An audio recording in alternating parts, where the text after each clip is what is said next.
दोस्तों, मेरा नाम अभिषेक है। आज इस वीडियो में आपसे बात करने वाला हूं मध्य प्रदेश महंगाई भत्ते के बारे में। देखिएगा दोस्तों, हम एक टाइमलाइन देख लें कि आखिर हुआ क्या अभी तक। होता ये है कि हम सभी का कोविड-19 की वजह से डीए रुक जाता है। कमलनाथ सरकार हमारा डीए बढ़ा देती है पुराने 2019 जुलाई से ही, लेकिन कोविड की वजह से चेंज्ड गवर्नमेंट रोक देती है, कर्व कर देती है अप्रैल महीने में, मतलब मार्च अप्रैल के टाइम पे ही एक ऑर्डर आता है और बोल दिया जाता है कि कोविड की वजह से हम आपका जो डीए है वो इंक्रीज करके नहीं देंगे।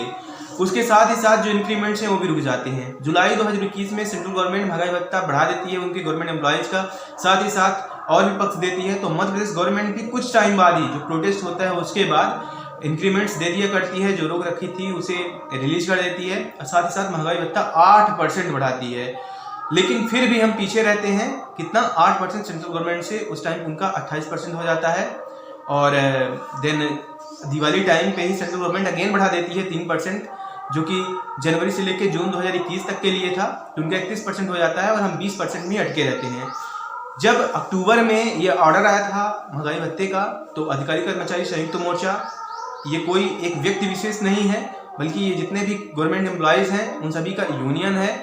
तो अधिकारी कर्मचारी संयुक्त मोर्चा प्रोटेस्ट कर रहे होते हैं एंड जैसे ही महंगाई भत्ता बढ़ता है उससे पहले उनका प्रोटेस्ट बंद हो गया होता है और किसी को नहीं पता रहता कि कितना % बढ़ने वाला है। फिर भी एक जो लीडर हैं ऑफ द यूनियन अधिकारी कर्मचारी संयुक्त मोर्चा, वो आके बोलते हैं कि अपने जो लीडर हैं उन्होंने पाई चुकाने का वादा पूरा कर दिया है एंड थैंक्स टू हिम, ऐसा बोला गया। तो मैं उसी टाइम पे वीडियो आपके सामने लाया था और बताया था कि अगर आप अच्छी खासी पोस्ट में हैं सर, तो आपका लाख रुपए कम से कम नुकसान हुआ है, और जो छोटी से छोटी पोस्ट में है उनका कम से कम नहीं तो 50-60 हज़ार आप मान सकते हैं कि डीए का जो एरियर है उसका नुकसान हुआ है, और बकाया जो लॉस है तो वो तो हो ही रहे हैं।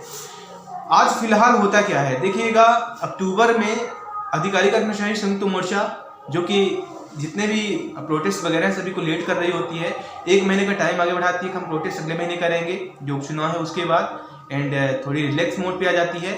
लेकिन 1 महीने बाद भी नवंबर में भी कोई भी खबर नहीं होती, कोई भी प्रोटेस्ट नहीं होता, कोई भी मांग नहीं उठती। दिसंबर बीत जाता है ऐसे ही, और मैं इस चैनल पे हर एक दिन का जो भी बड़ी घटनाएं होने को थी मैंने सभी के बारे में वीडियोज लाया है, आपके सामने एनालिसिस भी दिया है। जनवरी आ जाता है, AICPIN इंडेक्स का जो आंकड़ा है वो भी आ गया है। अब जो सेंट्रल गवर्नमेंट का है एंड जो अदर स्टेट्स हैं उन सभी का महंगाई भत्ता 34% हो जाएगा, मतलब होना तय है। 3% या 4% मैनुअली, मतलब 3% ही बढ़ाने का भी डीए गवर्नमेंट जल्द रिलीज कर सकती है इसी महीने और कुछ ही दिन बाद, ये फरवरी अभी है। तो देखिएगा अभी हुआ ये है, एंड अब छुटपुट न्यूज आ रही है कि अधिकारी कर्मचारी संयुक्त मोर्चा फिर से CM से बात करने की सोच रही है महंगाई भत्ते के लिए। तो देखिएगा असल में है क्या। असल में तब से लेके अब तक अगर हम देखें तो मध्य प्रदेश के गवर्नमेंट एम्प्लॉयज़ डीए के लिए उतना ज़्यादा हतोत्साहित नहीं है या फिर मांग नहीं रख रहे हैं। लेकिन सरकार को ये सोचना चाहिए कि गवर्नमेंट एम्प्लॉयज़ बहुत सारे ऐसे हैं जो सिर्फ और सिर्फ वेतन पे डिपेंडेंट रहते हैं, अपनी सैलरी पे डिपेंडेंट रहते हैं। अगर उनकी सैलरी ना आए तो भूखे मर जाएं, ऐसे हैं, बहुत सारे हैं। तो उनके बारे में कदर करना चाहिए, ख्याल रखना चाहिए। कुछ ऐसे एम्प्लॉयज़ जिनको महंगाई भत्ते से कुछ लेना देना नहीं, सैलरी से ही कुछ लेना देना नहीं, तो उनकी वजह से ये लोग भी पिस रहे हैं। जो ईमानदार कर्मचारी हैं उनकी दुर्गति हुई जा रही है।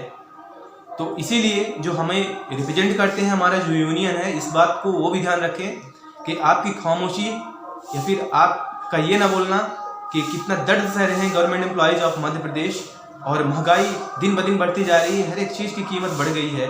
उस टाइम पे ये लगा था कि टेम्प्रेरी ये पूरा इन्फ्लेशन होगा, लेकिन अब आप छोटे से छोटे प्रोडक्ट देखिए, लाइक फॉर एग्जांपल जो छोटा से छोटा कोई प्रोडक्ट आता था उसका MRP तक चेंज हो गया।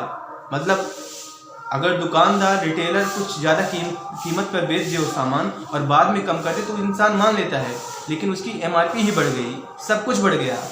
मतलब हम लगभग 1.5 गुना 2 गुना लगभग दाम पे करते हैं हर एक चीज़ का। और बहुत जगह तो ऐसा भी होता है कि अगर आप छोटी जगह पे हैं या फिर कहीं पे भी हैं तो आपसे MRP ज़्यादा वसूला जाता है एंड वो बेखौफ बेचते हैं, उन पर कोई एक्शन नहीं लिया जाता। तो ये कुछ चीज़ें हैं। तो इसलिए सबसे ज़्यादा पिसने का जो दर्द झेल रहा है, दंश झेल रहा है, वो आम नागरिक के साथ साथ आम कर्मचारी झेल रहा है, जिसकी बात का कोई अहमियत नहीं है, कोई नहीं सुनता। तो इसके अलावा दोस्तों वहीं पे अगर हम बाजू में देखें, जो बाजू वाला स्टेट है छत्तीसगढ़, उसका 17% ही केवल, और मध्य प्रदेश और छत्तीसगढ़ दोनों के कर्मचारियों का, जो कि पेंशनर्स अब हैं, उनका केवल 17% ही है। तो आप मान सकते हैं कि उनको कितना दर्द हो रहा होगा, और यही दर्द उनको झलक रहा है डेली प्रोटेस्ट भी। वो डेली प्रोटेस्ट कर रहे हैं, डेली अपनी मांग रख रहे हैं।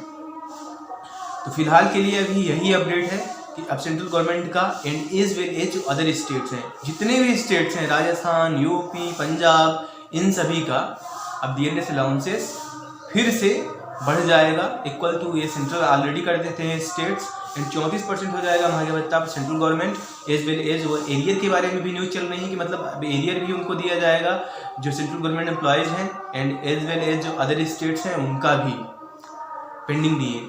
लेकिन मध्य प्रदेश हमारे सामने अंधेरा नज़र आ रहा है। तो यही है दोस्तों, जो भी होता है हम अपडेट लाते रहेंगे। फिलहाल अभी तक का जो अपडेट है मध्य प्रदेश में महंगाई भत्ते का ये है।